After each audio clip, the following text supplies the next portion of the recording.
কি ভাবছো? জিতে গেছো? কারোর ইমোশন নিয়ে খেলে নিজেকে বড় খেলোয়াড় ভাবছো, তাই না?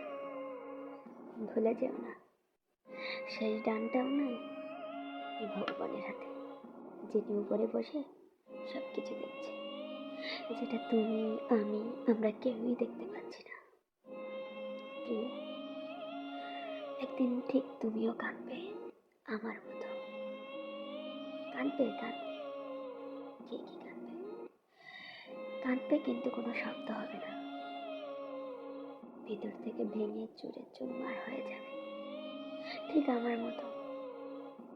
কিন্তু না পারবে কাউকে বোঝাতে, আর না পারবে কিচ্ছু করতে। সেদিন হয়তো তুমি আমাকে খুব করে খুঁজবে, আর আমার কষ্টটাও তুমি অনুভব করতে পারবে, যে আমি এখন কেমন কষ্ট অনুভব করছি তোমাকে হারানোর পর। কিন্তু খুঁজলেও কেউ, তুমি 1000বার খুঁজলেও আমাকে আর ফিরে পাবে না।